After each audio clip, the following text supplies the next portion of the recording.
of being an idea guy is I used to have this idea of like, what if they just made like they stopped making wires? Like I hate how you have to plug everything in. Like my PlayStation, I have to plug it in. TV, I have to plug it in. They should make that wireless. They should make electricity go through the air, bro. Yeah, that was my idea, and I was like amazed that no one thought of this before. How come no one thought of this? Did networking hit you like a brick then? you ever heard of lightning? To be fair, I was like 8, you know.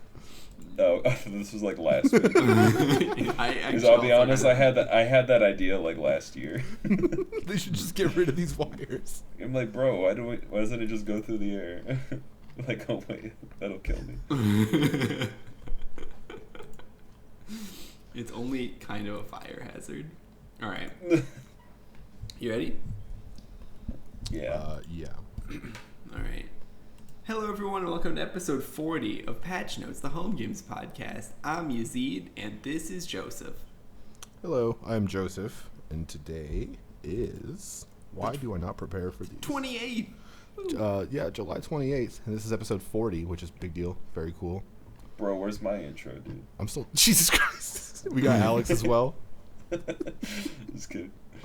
And he's here. Alex, tell the people... We need to come up with a system at some point for, like, who does whose introductions so that we can just do, like, a round table. Because I don't think I've ever been introduced.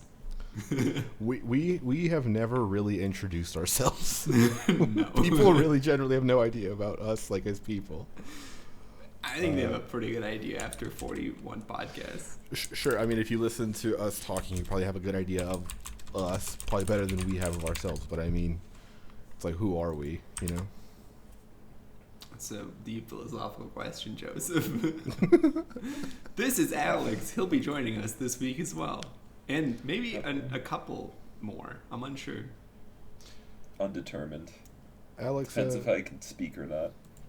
Tell the listeners about you briefly. Oh, I wouldn't want to do that to them.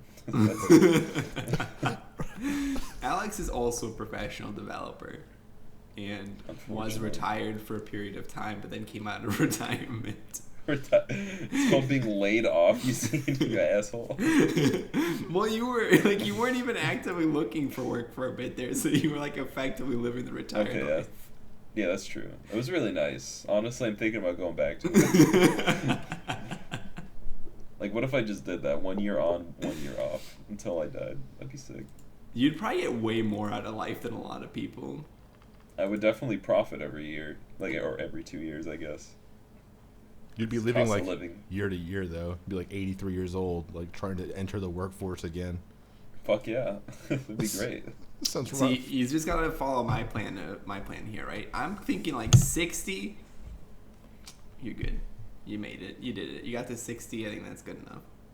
Yeah, honestly, I think 25 is a high score in of itself. That's already up there, you know. Aren't we all over 25? Yeah. Okay. But, you know, back in the day, it was like 25. Wow, that's my grandpa right there. Used to be like that. But now 25 is like, maybe I should think about getting married someday or having kids.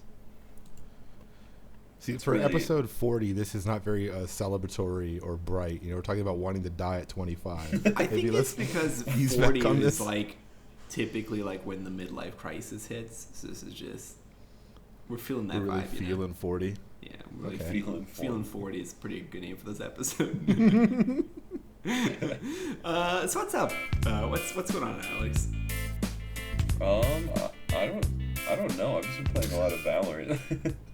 Like, it's literally all of my days after work is just like straight up 6 hours of Valorant until I fall into a coma with like I'm playing with JC and all my other friends and stuff, and we're all really bad. So it doesn't feel good for those 6 hours either.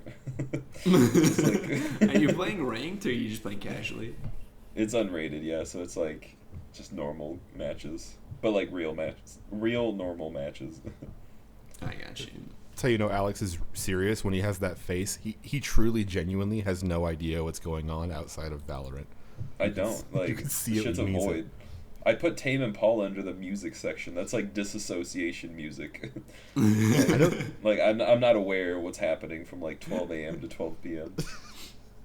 I mean, wait, no, that makes sense. That's when the other you're way. working. The other way. Okay. Yeah. Wait, from 12 p.m. to 12 a.m. is still generally work hours, Alex. Yeah. Either Tell my way, all right. Well, we're just gonna leave that one by. Is it so like with the new? I know they come out with like Act 2, or they're coming out with Act 2, but they dropped the patch notes for it. Is that like big change? It feels like there's never gonna be big changes to that game. It's always gonna be just like number tweaks and like they might come out with a new character. So they accidentally leaked like a new character, like all their abilities. Nice. And it seems awful Right. the direction they're going. They're going in like the sort of Overwatchy route where they're just it's like overloaded ability character coming out type of thing. And like one of the early quotes from the development of that game was like, we really want shooting to be the way you kill people. Abilities are only like open up tactical possibilities or something. Mm-hmm. And now this guy just has a turret that kills people. It like they're really just going away from it entirely. I feel like Riot Games really is into the turrets thing. Like Aphelios also has a turret in League of Legends. That's true. Like on an 80 carry, it does make a lot of sense. But yeah, and also they like way overcharged his kit with everything. Literally, like there's like the 200 years meme around him. Dude, speaking of overcharging, do you know how much like a gun skin costs in Valorant?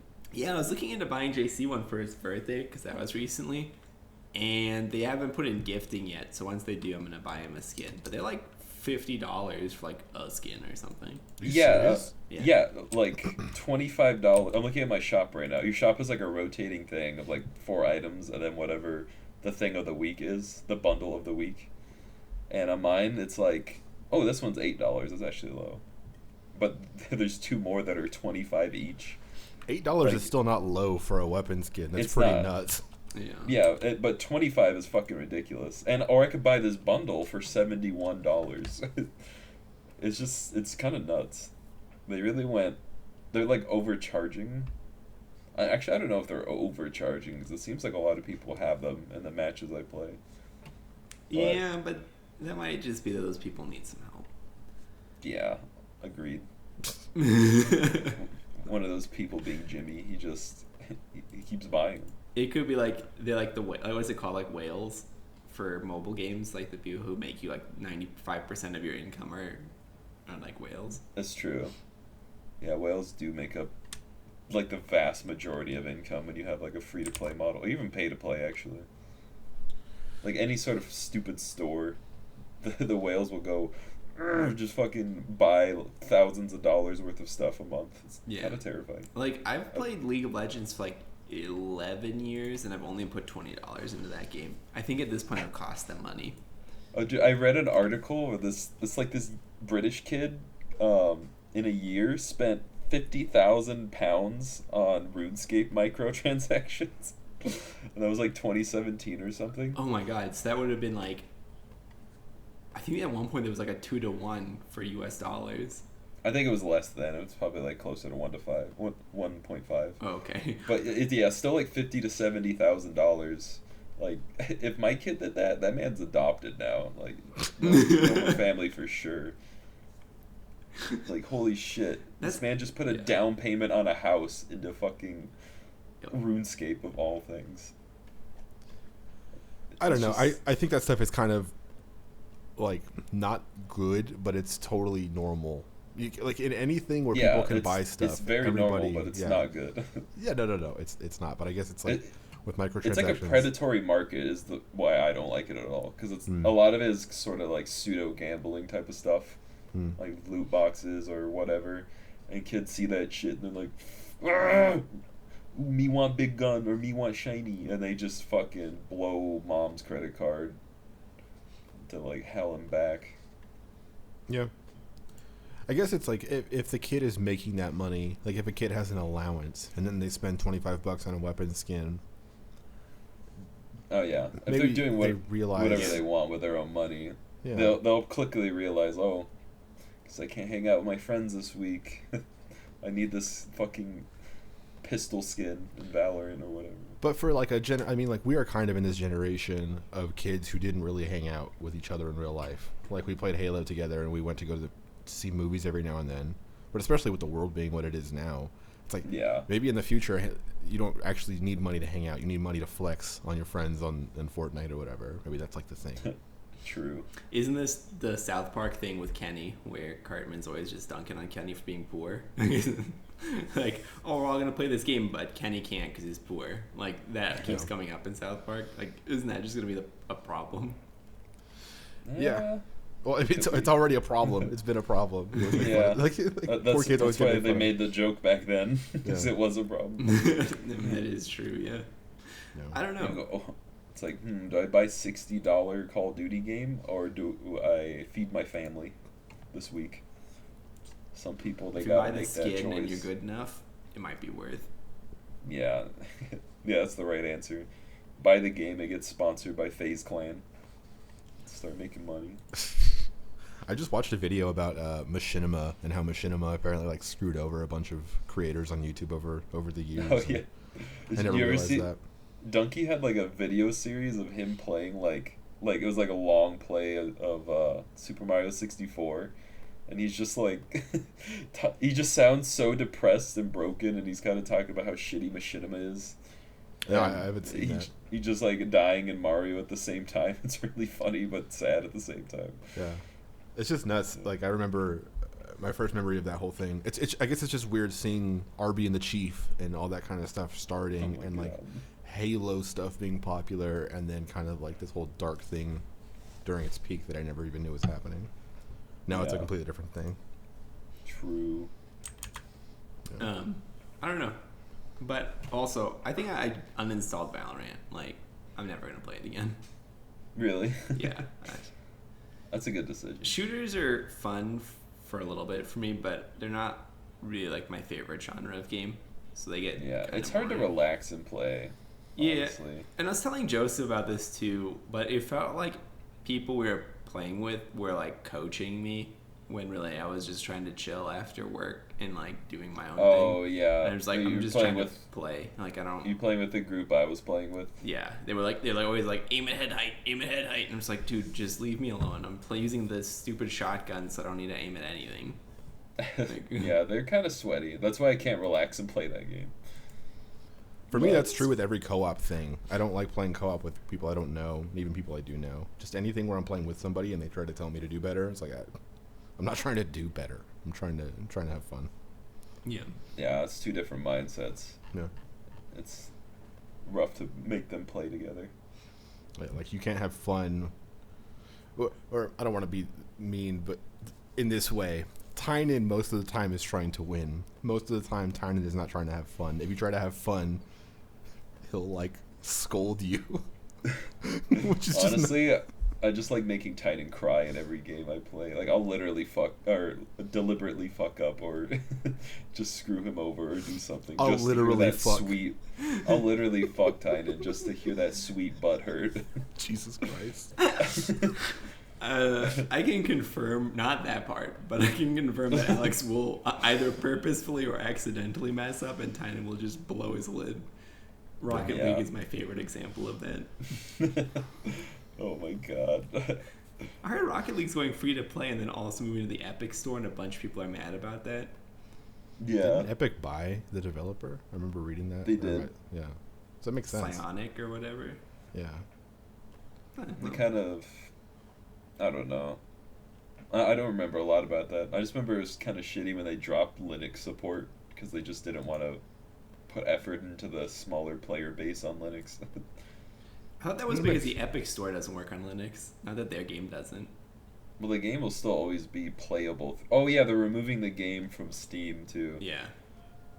Oh, Well, it got purchased by Epic. I don't know why they would. But, well, it'll still be playable if you already have it. But you're getting a full refund if you had it on Linux. Oh, are they refunding it? Yeah. Okay. Yeah, That's still shitty. You get a full refund on anything you purchased in that game. So if you were a whale and you put $1,000 in that game, they'll give you $1,000 back. And I think that's like super ultra reasonable. If you just can't play that game anymore because you're on a Linux box. Like, okay. It's like the best possible way to resolve it. Like if you have to stop supporting it, at the very least, make people feel like they didn't get screwed. You know. I don't know, but people are who still shit butthurt that. about it, and I don't understand. course. Like, Well, Yeah, because they probably want to play the game, you know. yeah. okay. Yeah. All right, if you really want to play the game, though, why are you playing on Linux? Just there's two other operating Because you don't systems want out there. Joseph's fucking advertisements. His fucking targeted advertising he's getting. We were talking earlier about Windows and how they added this awful new feature where it shows you like an activity feed, Facebook style, of everything you've done on your PC in the past however long. And it's like, oh, you opened this file. Oh, you went to this directory. Oh, whatever. And it shows you this whole thing personalized for you. And it just puts it right into your start menu. So earlier I hit the Windows key. And I got some really surprising results of some videos that were accessed recently. And it threw me off. So I really hate that they just do stuff like that. Like, hey, we think you'd be interested in reading everything that you've ever done. You're some hardcore porn we think you'd like. Based on your viewing history. That's a service I can get. I've been getting weird personalized ads. Like, I went on the Reddit is Fun app that has, like, targeted ads in it. No. And one of them just said, a tornado is coming to Arizona. And that was it. That's all. Someone's funding that Is ad. that an ad or is it a threat, Someone honestly? yeah, and I've been seeing it for weeks now. I'm like, when is this fucking tornado getting here?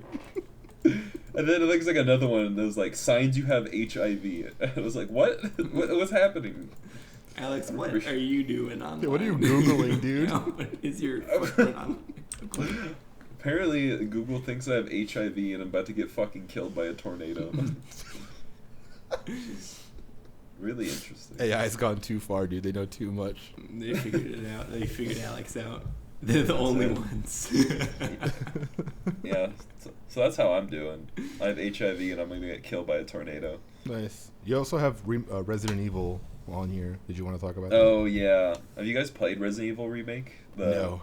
I heard it. Is that really the one with good. the Jill Valentine? I'm going to put this in quotes. No, but, like, that's the thing. first one. Like, okay. What What thing?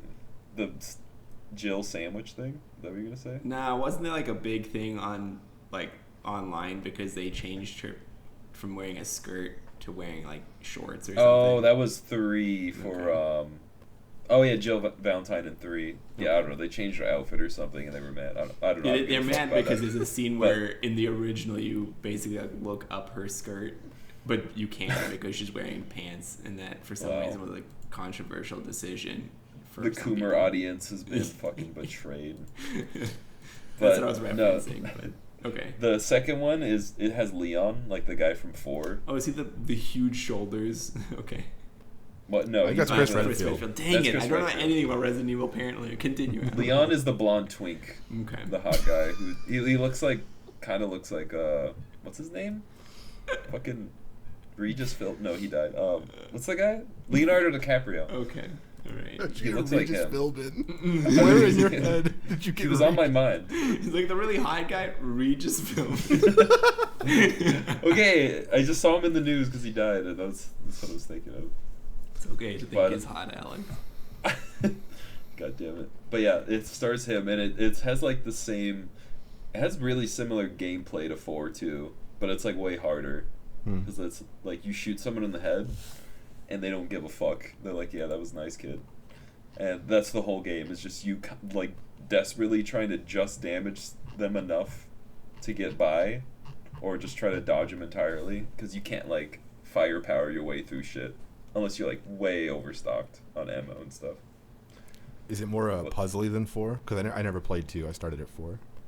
It definitely has some puzzles. They're not hard at all, though. Well, for me Like- though, Oh yeah, for you maybe it's like an 8 out of 10, but I think for like the average 3rd grader, it's like a 3 out of 10. So it's not too bad. But it does have like, it does that thing where you have to like dig down the boss fights, the like total just full combat type of things, when most of the game is spent running away and shitting your pants. So it's kind of weird that way, but it's really good. nice. I highly recommend. I think you're playing it from my library, so I think I have it. Oh yeah, yeah. I Haven't didn't buy played it. I bought it from your, or I played it from your library. Yeah. I've beaten it like 5 times now, over the past like year or so. Nice. Shit is pretty dank. Where does it stack up versus Donkey Kong for you? Like in Donkey Kong lore or just Donkey Kong this gameplay? Donkey Kong 64. That game fucking sucks. Are you kidding me? The game is ass. It's literally like, okay, here's a really empty world.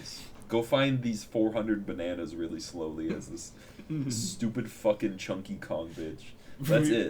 For people who don't know, Alex, I think, beat the game, then immediately started playing it again. It's like big nostalgia for me because like I played it on the Nintendo 64 as a kid, but that's it. Like that's the only draw to me. Also Donkey Kong sex appeal is also there. Jesus. He's got that. So when are you gonna take off the nostalgia goggles and realize that Sonic was never good? Okay, that's wrong. Because First of all, Sonic Adventure, even in Sonic Adventure 2 and like Sonic 1, 2, 3, they're just okay, Alex. okay, I'll admit that. I'll admit they're all not good, But okay, then that was easy. but they're not bad. All right. They have no redeeming qualities except for the Chow Garden. You used to ride harder for Sonic than you did just now, so I think maybe time has whittled you down.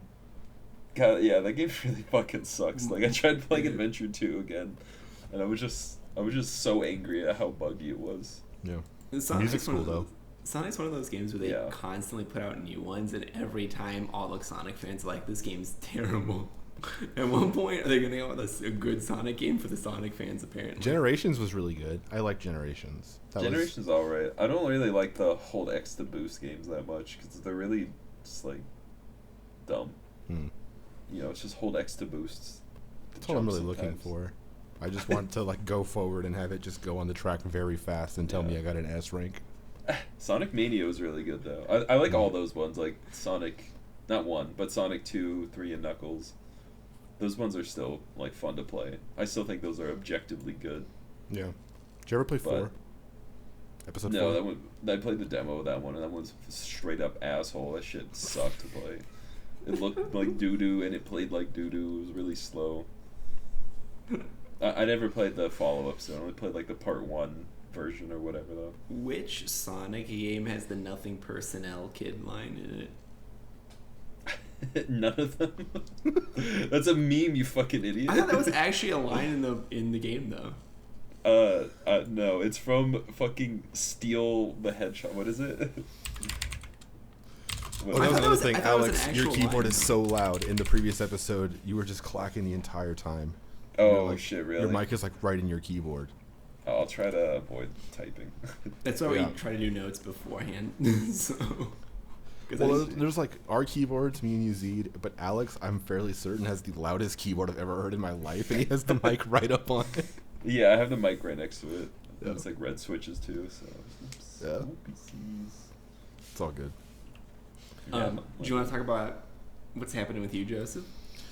Yeah, I have a couple things. One, I've been playing a bunch of video games, Deep Space Waifu, that whole saga. Wait, there's more than Flat Justice? Oh, dude, there's like 6 Deep Space Waifu games. Oh my god. I have them all. So Which would you pick as the best? I don't know about the best. I think World is pretty good. There's Deep Space Waifu World, which you go around the world and you get Deep Space wives. But there's one where it's like all like furries and stuff, or mostly like that kind of stuff. You know, that one I'm not a big fan. Anyway, I've been playing Destroy All Humans. Destroy All Humans is a remake of a game that came out 15 years ago. Did you guys ever play the original? I love the original. I remember playing it. I don't Yeah. remember a lot about it though. Okay, Yazeed, why did you love the original? Okay, sorry. So the first one is multiplayer, correct? I don't know. I didn't Okay, see the. so if that's the case. if the first one is also multiplayer, my brother and I loved to play that game together just because we could goof off and do whatever we wanted in there, basically. Like, because there were two of us, and we're pretty much like, you're already like strong enough to take on like pretty much anything individually, and then now there's two of you. Like, it just becomes like, what's the goofiest things you can do? Like, what's the silliest way you could finish this level, basically? And It's like the Sea of Thieves effect, where like you could take any game and make it fun if you have. Yeah, I mean, it was also like me and my brother, and like on the same console, like playing together, and it's been a long time since then. But I remember really liking that game, and the second game too. Yeah, I played every one of them, and I remember the same kind of thing. Like, couldn't really remember specifics, but I just remember that I really, really liked it. Kind of like Alex just said. It's like, oh, I don't remember much, but I remember playing them, and I remember really loving them. So for Destroy All Humans 1, I just saw on Steam, like, oh, remastered, whatever, pre-order. So I pre-ordered it because I'm dumb. Because you're Joseph, I know. Yeah. So I pre-ordered it. Just off of the immediate nostalgia of like, God, I remember loving that game. And so when I started playing it earlier, like a couple hours ago, I realized that game is actually not what I remember it being. It's like the whole goal is you walk around, you shoot things, you sometimes scan brains and walk around in like disguises like Hitman style. And then it ends in a saucer. You're in a flying saucer. You got to kill everything. And there's like bonus objectives. Mm-hmm. But that's the game. And then it all came back to me really when I remembered when I originally played that game. I rented it and I beat it in one sitting, and I took it back to Hollywood or whatever. And for whatever reason, that memory stuck out in my head 15 years later for me to immediately buy the remake because I loved it so much. But that game isn't actually very fun, I don't think. And I don't know if I want to keep playing it because on the first couple levels, it broke it for me. Like, maybe no game I played as a kid, or very few games I played as a kid, were actually this good or that good.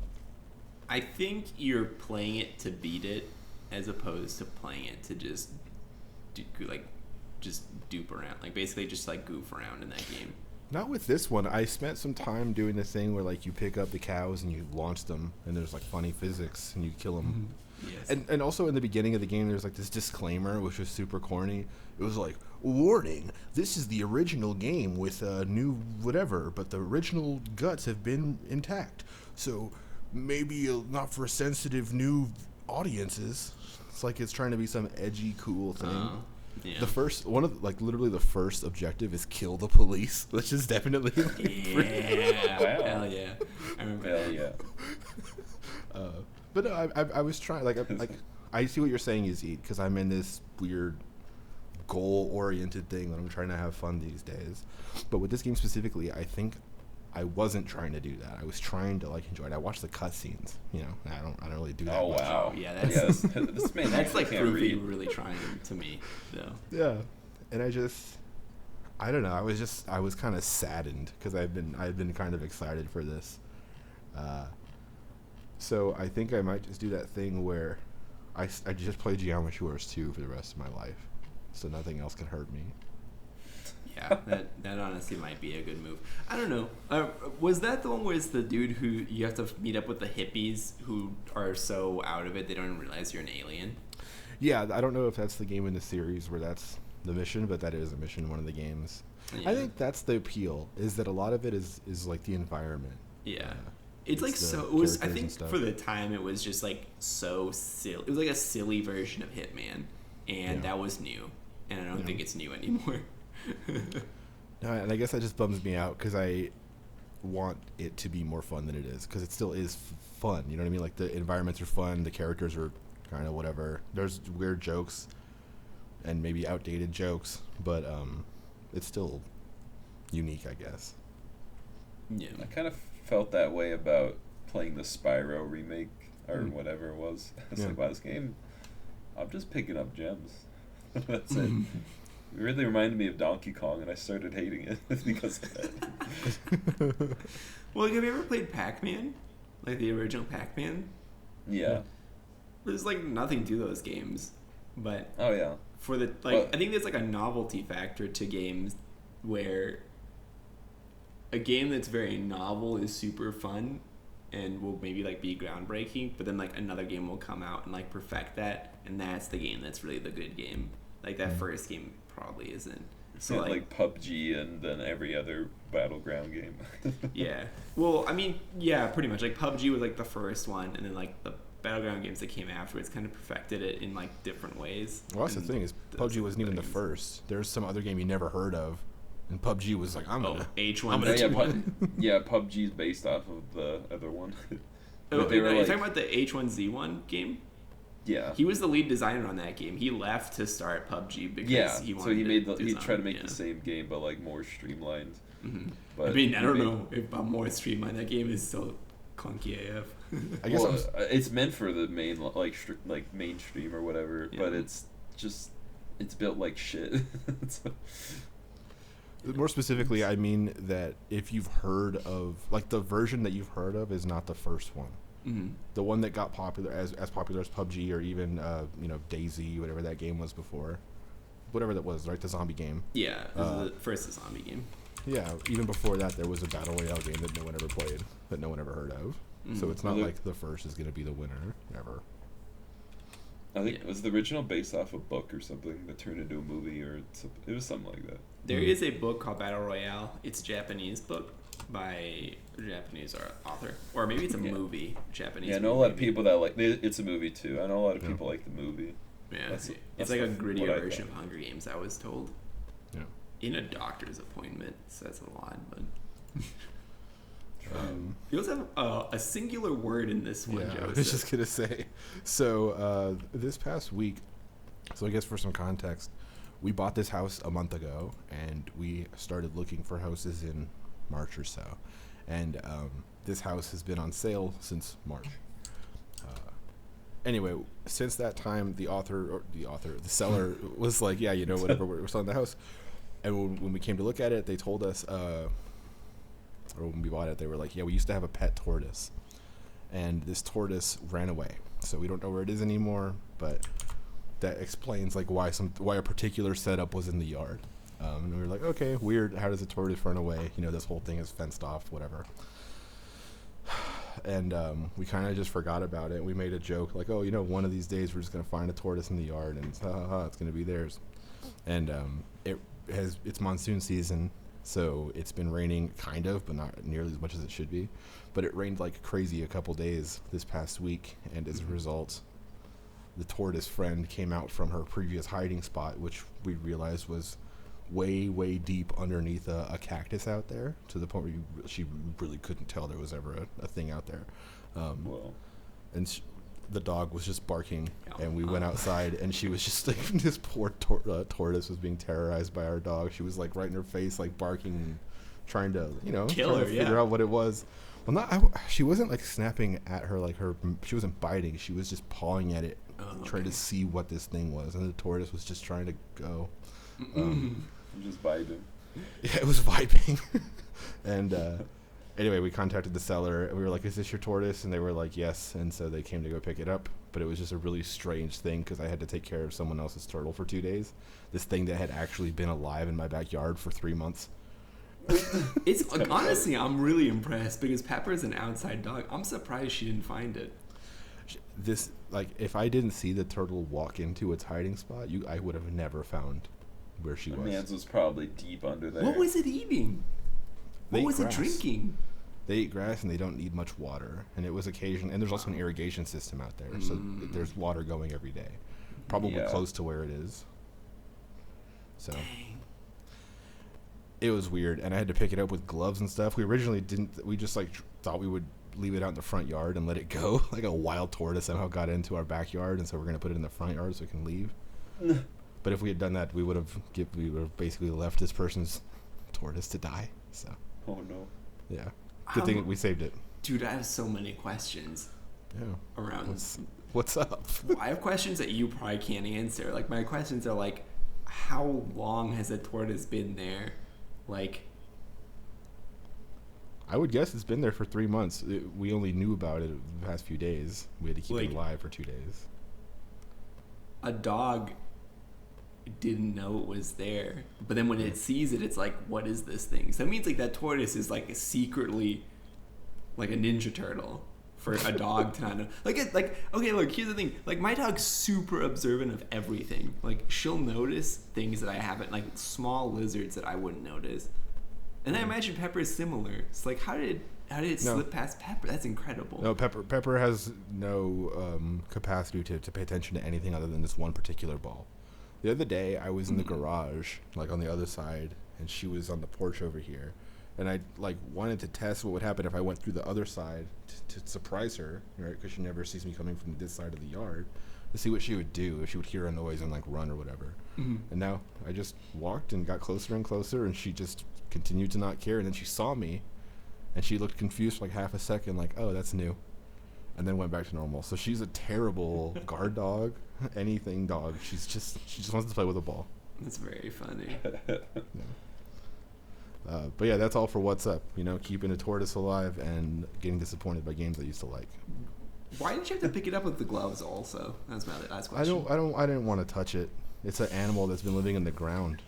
You know, like. Oh, so it wasn't like the owner was like, or the owner of the tortoise was like, "Don't touch this thing. Like, put gloves on." Okay, so it's just your decision. Their shell is their skeleton. Yeah. So when you touch them, you're like, you could feel the warmth of their guts and stuff inside of here. It's a lot more. You could feel a lot more than you would expect. So even through the gloves, I felt too close to this tortoise. Like we built a bond together. I felt her soul. Oh my god. You know, I never thought about that, but conceptually, I probably knew that. I feel like I should have understood that would be the case, but dang. Well, all right, gloves it is. Good to know. She also escaped from our box twice. She's so good at climbing. And then at one point, she flipped herself over on her back, which is really bad, too, because they can't breathe like that. So I was on tortoise watch this whole time.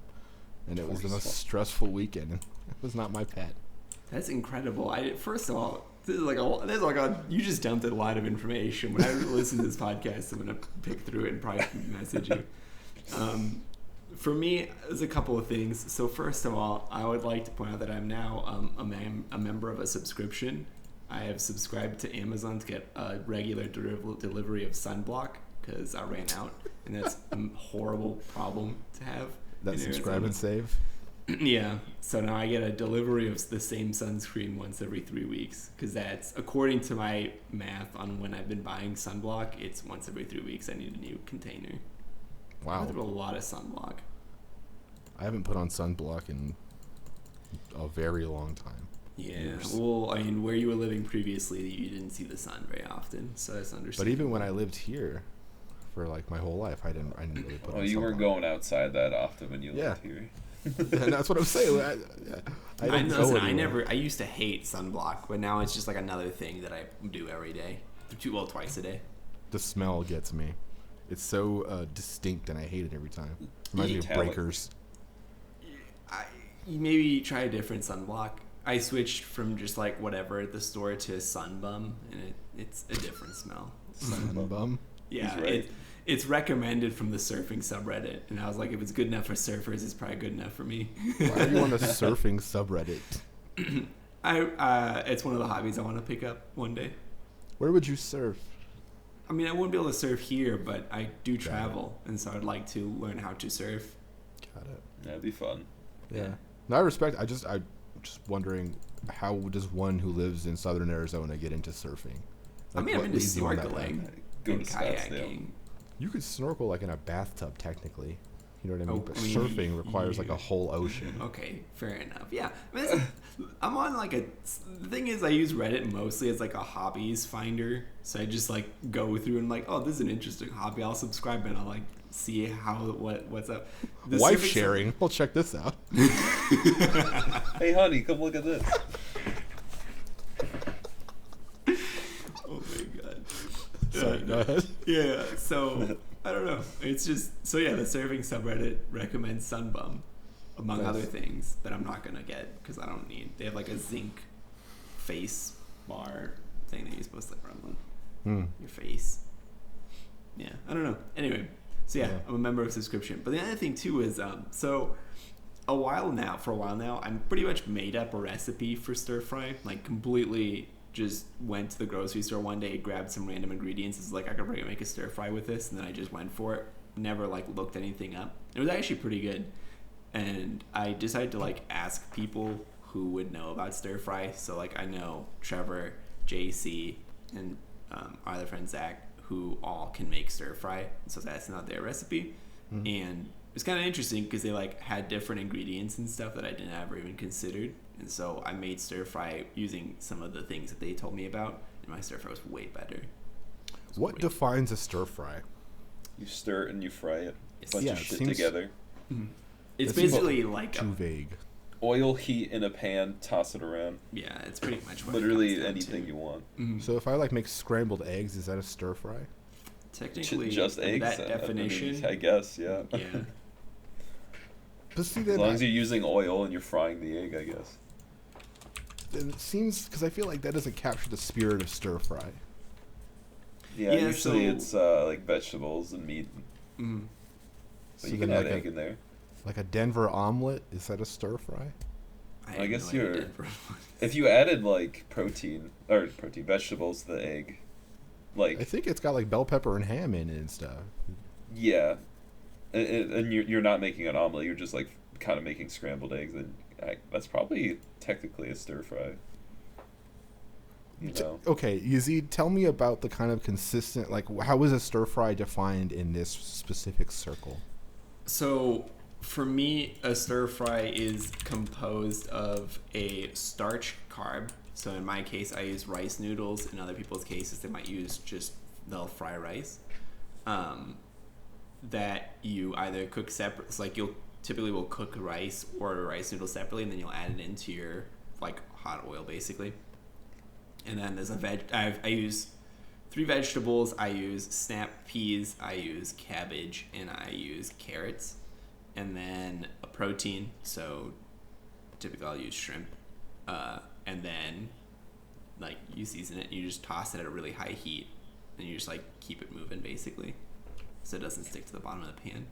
yeah, stir fry is literally just frying. Well, the Google says fry meat, fish, or vegetables rapidly over a high heat while stirring briskly. Yes. That's pretty much it.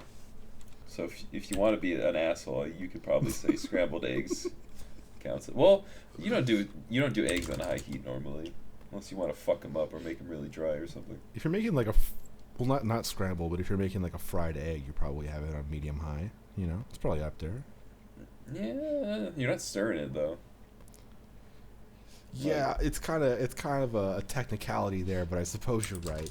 But I guess we're in some asshole technicality zone right now, anyway. yeah. Asshole technicality zone is not a place I ever want to go. Bro, that's your fucking Windows startup bar or whatever. That's the ads you're getting. Jesus. Yeah, I don't know. I don't really know because I just kind of made up the recipe, but like adding in different spices and stuff was actually very interesting. Some things that I still need to get is MSG, which is highly recommended from some people, and then sugar, which is apparently also like the secret ingredient. That's like the super secret. Like if you're in the know about making stir fry, you add a little bit of sugar to your stir fry. I did not know that. Depends Did what you not make. either. I remember the first time I went to a grocery store where they were selling MSG in the bottle. It just said straight up monosodium glutamate, and I was like, "Whoa!" Panda Express says they don't have any MSG, so this is like illegal or something. It's so stupid. Yeah, and then I found out that MSG is literally just like it's the same healthiness as salt. It's like not So any very different. healthy. Yeah, it's just Depending on It's what the you're same. doing, having a high amount of salt's not a bad idea. depends. If you're doing like endurance running, you need Oh, yeah. huge amounts of salt and potassium and water. Just saying. Yeah. It's Yeah, I like don't- Gatorade type stuff, right? Doesn't it have a bunch of stuff in it? Yeah, Basically does Gatorade that? is. I mean, that's what it like. Secretly, electrolytes is basically Electrolytes. just salt. Yeah. It's salt and potassium. Because Chug that's what that makes your nerves Pedialyte. fire, and your muscles contract. It's incredible. Yeah. Very nice for a hangover. But here's the thing. So because of this recipe exchange, I realized I had $1 million idea on my hands. So what you do is instead of like a book club, you do a recipe club. And so once a week, you're like make, and then it's just this item. It's like make stir fry, and then everyone has to like come up with a recipe for stir fry and then put it out there. And then You're describing a potluck. No. It's like a competitive potluck. Yeah, it's like a competitive potluck, but Ranked everyone makes the potluck. same thing. But everyone makes the same thing. So like it's like if the three of us were in the club, right, or like three of us were in this competition, all three of us would make stir fry, and then would put out our stir fry recipe, or like meet up and like do like the actual competition where like we all try each other's stir fry and like vote whose is the best, for Now example. you're describing guys' grocery games. Yeah, basically I'm describing like a Food Network TV show, but like for regular people. And especially like now with COVID, I think it'd be kind of sick to do like run cooking competitions. Yeah, it can be kind of hard though, because there's not a lot of space in like a normal kitchen for like more than 2 people at a time.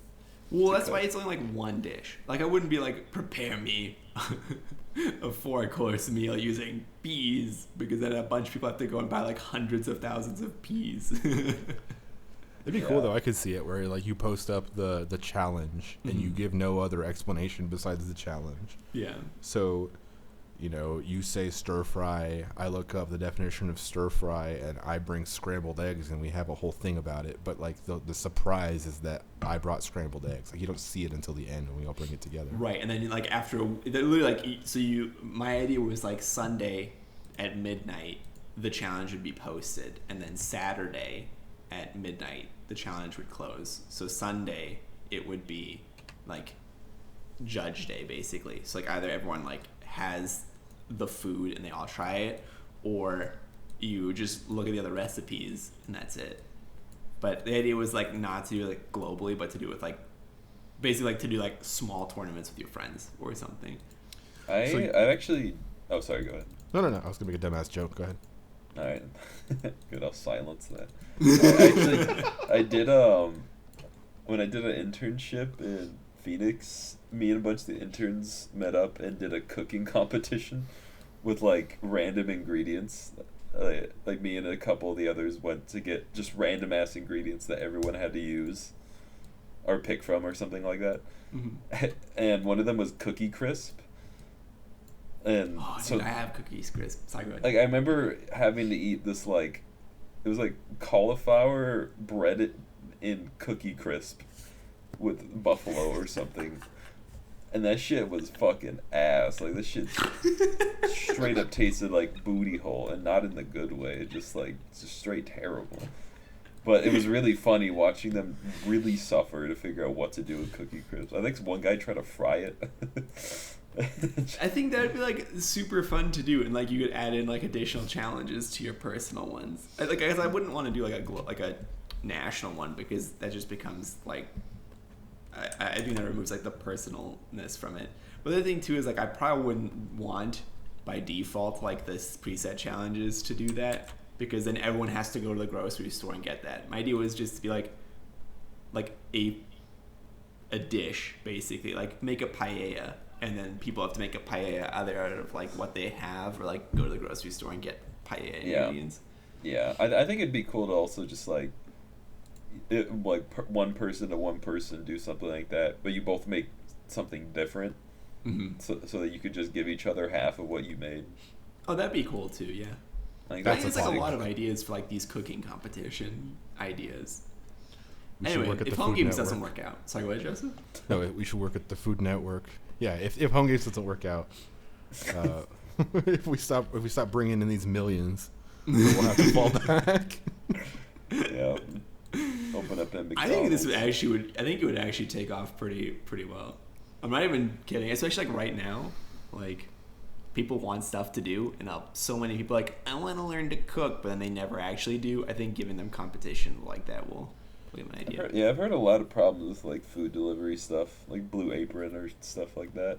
All right, yeah. It just seems so wasteful. You get an entire delivery for a meal, like one meal that you make. I could see like if you had the same thing, but it was to make a bulk thing for the week. I think that could be pretty good, like pretty good model that people would like. Yeah, like a weekend meal prep thing. Yeah, but for one meal, like just go to the fucking grocery store, dude. Like a UPS driver is delivering ingredients for your dinner. Probably slapped his balls on that thing. Just come on. Get some bulk. Even outside of that whole thing, I can't imagine being like, well, I have this giant cardboard box I have to break down now, and I get this every day. It's like, how is that moving towards like the good thing? In a better situation, people can buy their own fucking groceries and don't need to have someone curate the ingredients. I thought the idea was that, like, with HelloFresh, they give you the recipe and the ingredients for that recipe so that you could learn to cook that. And then if you like it, then you can get your own ingredients. Yeah, I think, I don't know. I think the way to learn to cook is to just kind of fuck around. Yeah. Like, just get random shit from the grocery store, just put it together, and see why it's terrible, and just, like, kind of iterate from there. Yeah. Yeah. And it's also way more fun that way. Yeah. My local grocery store is now stocking Impossible Burgers and Beyond Meat, but they don't just have the burgers. I didn't know this, but one of those two also makes, like, brats and Italian, like, hot, spicy Italian sausage, but, like, for me to eat. I'm so excited because I bought some, so I'm going to, like, make things that I've never had before in my whole life. Nice. Ooh. The Impossible Meat is crazy good. We were in Disneyland last year, and they had a Impossible Burger thing there, and it was actually like really impressive.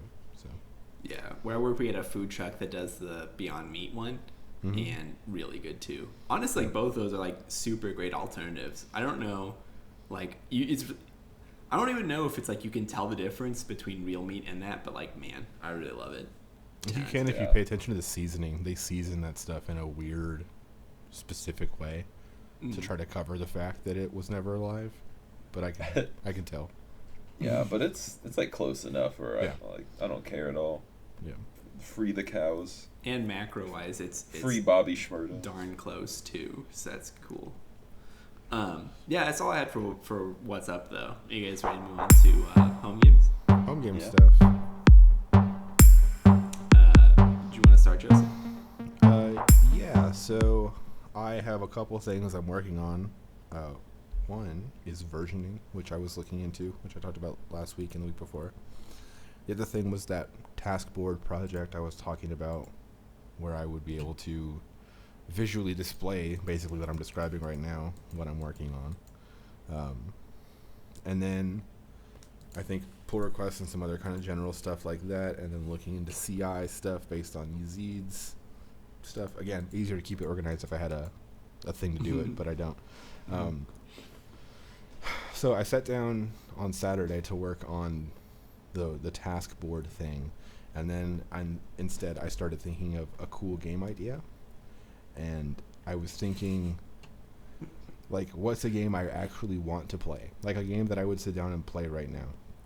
And it goes back to clickers, and I think I blame Alex because he showed me idle skilling, and it really did break me as a man.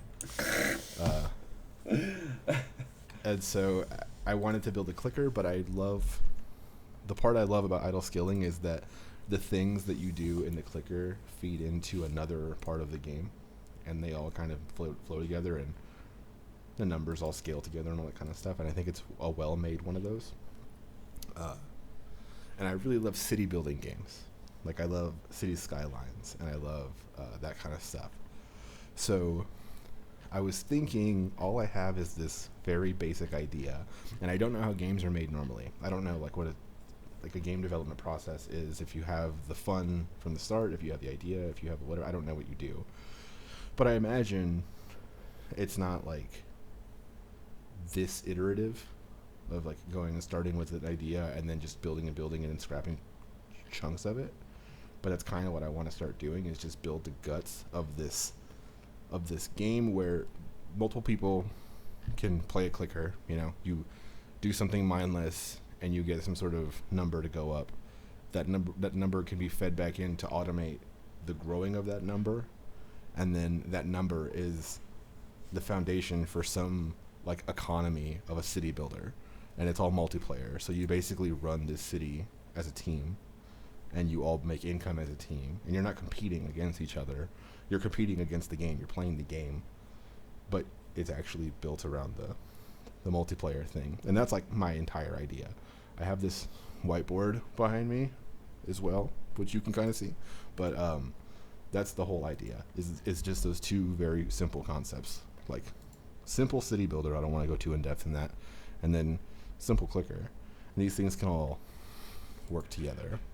So that's a game idea that can actually work in home games because it doesn't require fast input and updates and stuff like that.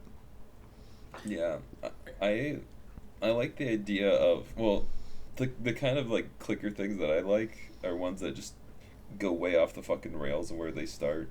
Yeah. So for that one, maybe it'll just start like you just click to, I don't know, build a fire department and then add more firefighters or something, and until you have like and like for the rest of the town too, like, I don't know, courts, police, public services, random shit. And then once it's a normal town, suddenly the game turns into a visual novel where you're trying to fuck your neighbor or something. Like, Right, it took a turn at the end, but I like the vibe. Yeah, that's the whole point, is it just kind of like goes into something way off than just the clicking. Yeah. Like Because frog fractions. Yeah, exactly. Yeah. I think that's a pretty cool little sub-genre that people make. Yeah, I think it's fun. That stuff is interesting, especially if you want to like bring attention to something. I guess I'm working on what I think is a game that somebody would realistically want to play and follow the development of. That's why I'm talking about it being iterative, because I don't know what actually would be fun or if this ends up being fun in the end. I've heard some interviews of developers talking about like every piece was in development kind of at the same time and we didn't know how everything would come together till the very end.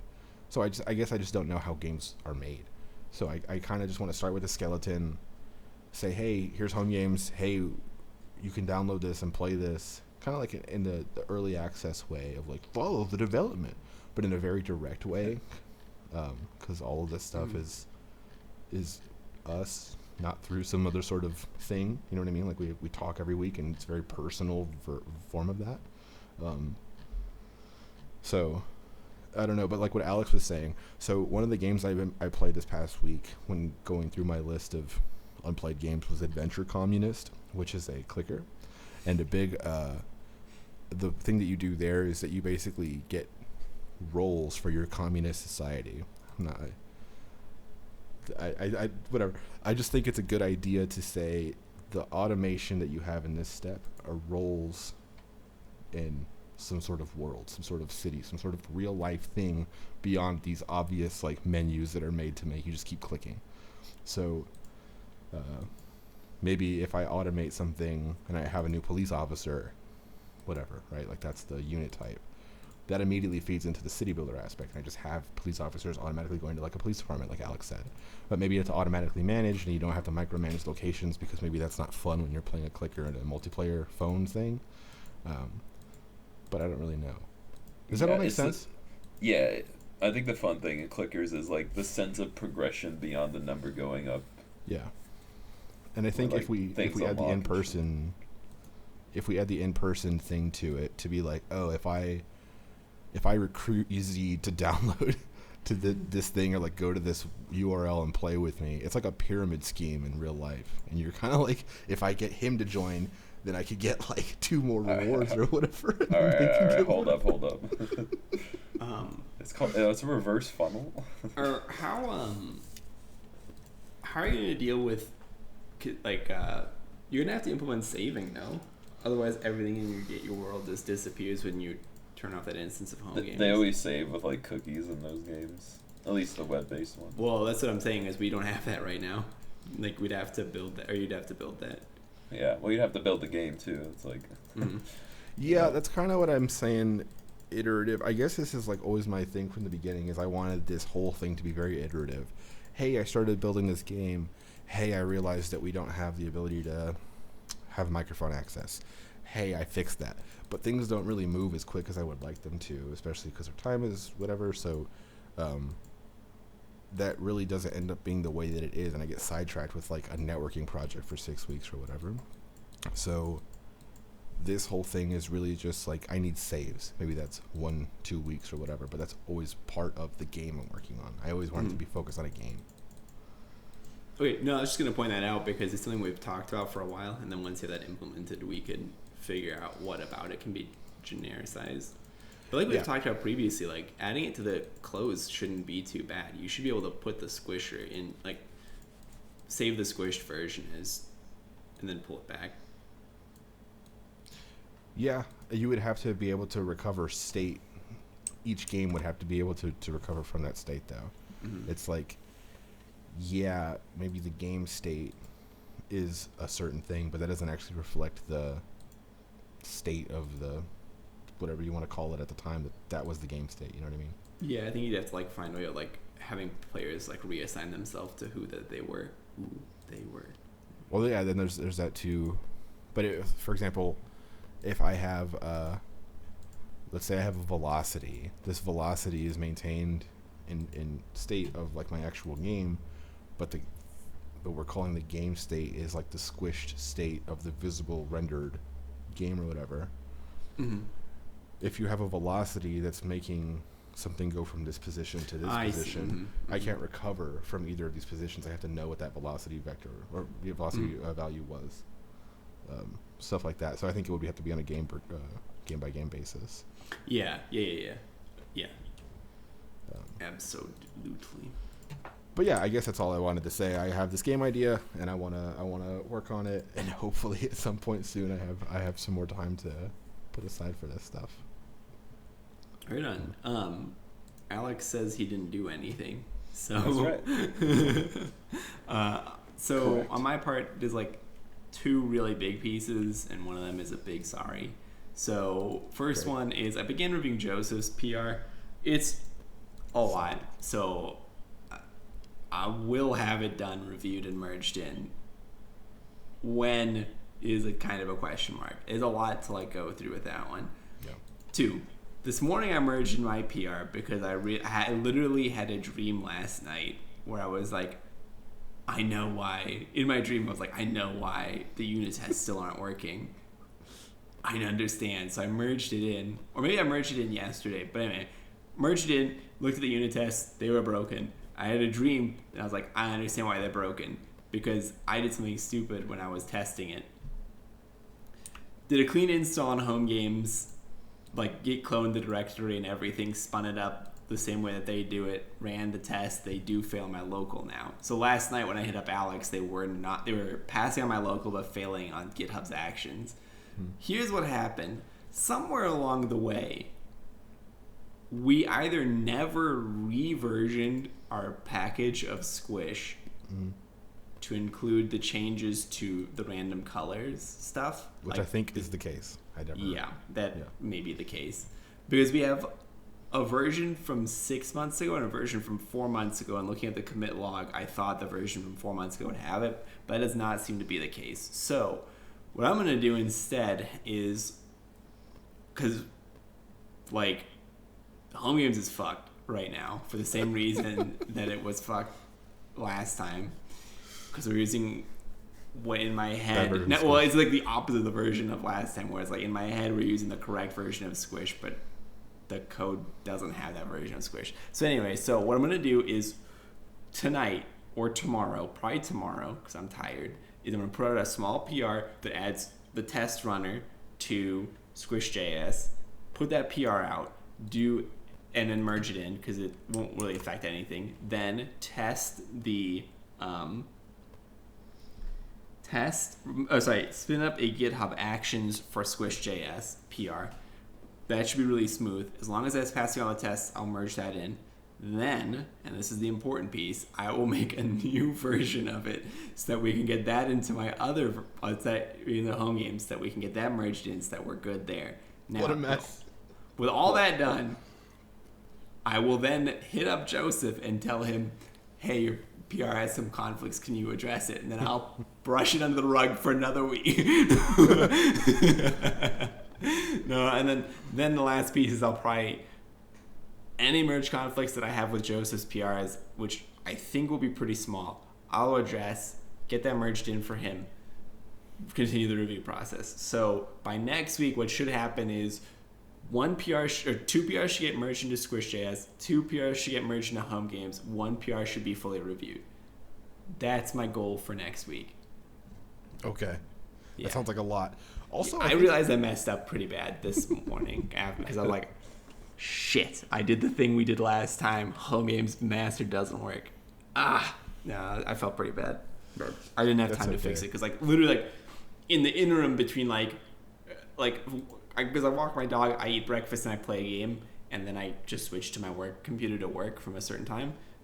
In the interim period between finishing breakfast and starting work, I was like, I'll check if that dream had actually any validity to it, and it did. And I was like, amazing. This is apparently a problem for me, but nice. It is what it is. That's all right. Also, I think I made you an admin on NPM. Yeah, I have the ability to do all of that. Okay, I just have yet to do it. So okay, just I know what I need to do. Just need to do it. Yeah.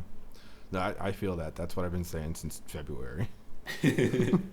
But what this should mean is that next week we should have a ton of changes going into Homegames for that podcast. Yeah. And I want to build real quick. I want to build my skeleton of this stuff, and then or make a video about it, and kind of do another short little promo run of Homegames stuff because we've gotten a small uptick in listeners this past week. So I feel like I kind of want to see if people like this now, because we're so ahead of our time. This is gonna be cool in like 5-10 years. I'm just trying to see how we can get closer to that goal. Right on. Works for me. It's gonna be a good Homegames week, I guess, is my point. Hopefully, if all goes well. Yeah. Do you have anything else for Homegames? Me, I do not know. All right. You guys ready to move on to Song of the Week? Song of the Week. Did you want to start, Alex? Sure. So I've been listening to a lot of Tame Impala, and I really liked it up until I realized the guy sounds like Stewie from Family Guy. Once I made that association, it was kind of ruined for me. That's it for me. No, but I really like it. It's a good chill music, especially when it's slowed and reverbed on YouTube.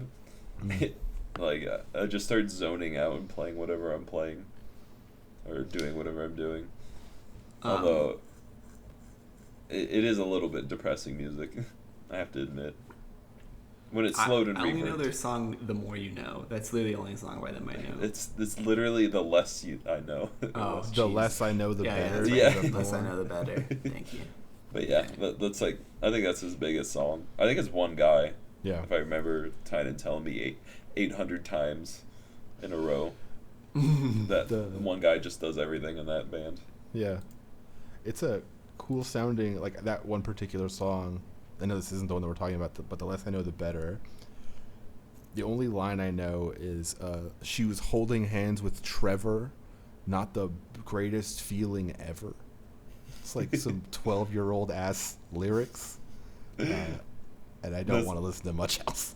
Oh yeah, I don't pay attention to the lyrics that much. You should watch the music video for that song. It's a trip. Is it funny? No. It's a little trippy. hurtful, but yeah. Yeah. There's also a what's the other song? Fuck. I forgot the name of it. But there's a lot of good music videos for his stuff. They're all kind of weird. All right.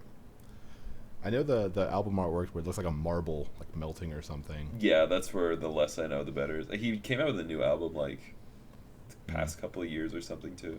Yeah. But I haven't listened to a lot of that one. You should. There's a radio station in Australia called Triple J. Don't shake your head like that, Joseph. What am I going to do listening to an Australian radio station? How is that going to come up in my life? No, sorry, go ahead. Go ahead. Okay, so they have a segment called Like a Version, and they have like famous artists come to and just do a cover of another artist's song. And I don't remember the dude's name. Elk Road, I think maybe. He does a cover of Crave You by Adventure Club. And he uses the beat from The Less I Know, The Better by Tame Impala. It's actually like pretty sick. Really recommend checking that out. But to answer your question of why I know about an Australian radio station. I don't know. I think it's because I was looking up a live performance by a band that I like, and they had not the live performance, but they had like that band like covering another song that I like, and I was like, oh, this is interesting. And I just went through. They also have a cover of "Day and Night" by Kid Cudi by Just a Gent, and I don't think you'd like it, but you should check it out because it's an interesting twist on "Day and Night." Is it Night and Day? Did a 180 on him? No, he basically like recomposes the entirety of he keeps the lyrics, but he recomposes like everything else for it with different instruments and stuff. I think you should check it out if you're interested. Cool. Yeah, that sounds. Is it like Australian people? A lot of the artists are Australian, yeah. So is it someone with like a Australian accent doing anything day and night? Because they have 3 separate people rap day and night. So I think 2 of them are Australian and 1 of them might not be. Okay, that's fun. Also, the reason I was laughing was because just opening up anything with "there's this radio station in Australia" is such like it's like a hipstery thing. It's like, there's this pub in Ireland, you know. It's just like, who the fuck are you talking to? I think it's because I listened to a lot of indie pop out of Melbourne, so I just kind of have like a lot of artists out of Australia that I listen to. Yeah, and it's like they show up on there quite often. Sure. Did you listen to anyone else's song of the week, Alex, or no? Well, no Flamingo. I mean, yes, Alex. We'll talk about that in a minute. But you also have Mac Miller on here. Oh, yeah. Have you guys ever seen the Anthony Fantano review for that song? No. Good News. He cries in that fucking episode. It's so weird to see. Good News by Mac Miller? Yeah. Like, the song is really depressing because it's like a posthumous. It's from his posthumous album. Or human. I don't want to say the word. Posthumous. We actually just talked about this on the podcast. God damn it. Or whatever. And it's like there's like warning signs that he's gonna kill himself in the song. It's like, He didn't kill himself. He accidentally OD'd. Yeah, it's like, I guess that's passive suicide, unintentional. Jesus. It's one of the two. But yeah, Anthony Fantano just... suicide covers a lot of options here, Alex. Yeah. Anthony Fantano straight up bawling in the review of it. Yeah. It's like watching your dad cry or something. Okay, that's a bad audience for that, but... yeah, hold on, Alex, hold on. I just realized. Like watching a gruff man cry. I've met Anthony Fantano. He's not that like. He's not. I could see him crying. You know. Oh, he looks wide. He looks wide on video. Oh yeah, he's like a really like swole looking person. But yeah, I've seen the memes of him crying. I didn't know it was from that thing. I haven't listened to Mac Miller's music since The Divine Feminine, like from that album on. This sound kind of changed, and then when it started getting all sad and stuff, I just completely stopped.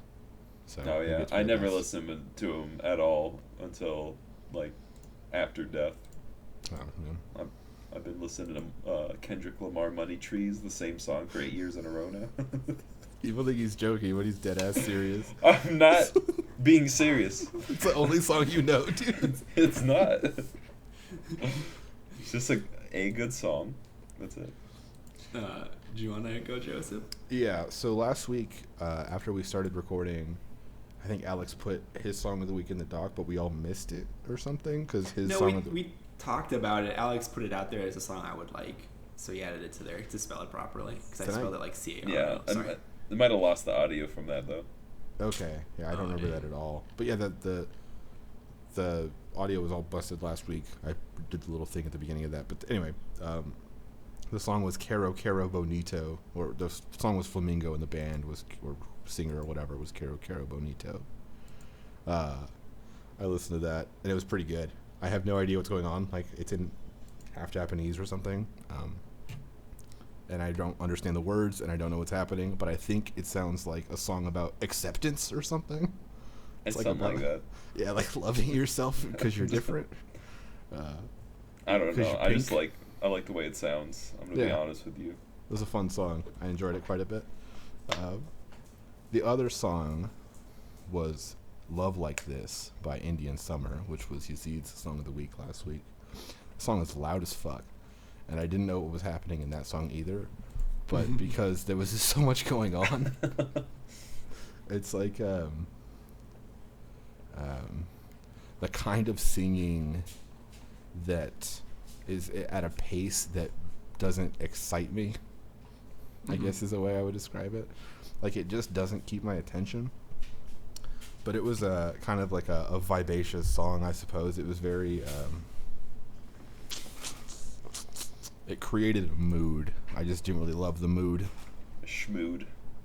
Yeah, it created a schmood. And then it was like chaotic at times. I tried to listen. I listened to it a couple times, and I tried to like sit down and listen to it to appreciate pieces, but I couldn't because it was like an overwhelming sound. So, 0 out of 10. That song is definitely like a party song than anything else. That's a party song? Yeah, probably. What? I can't see that, but okay, you know? I mean, it was slow. It's like a slow singing thing. I can't imagine anybody vibing to that in a social setting.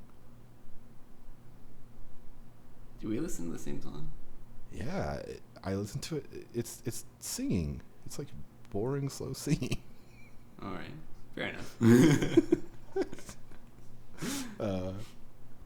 Speaking of party music, my song of the week is Sun Came Out by Gunna. It's like the opposite of anything with meaning. He's talking about the sun came out, he went and bought a drop top. You went and bought a mall watch. You're poor. He's rich. He's got cars and the weather's nice. So it's a perfect song, in my opinion. It's about the depth that I need in my music. Runner-up. The runner-up is called One Watch from the same album by Gunna. And that song has Young Thug on it. But there's a part in the hook where Young Thug says, the bro got rocks in his ass. And it's like his thing where he tries to say something weird to get your attention. And it like draws you in and it sticks in your head, which he's really great at.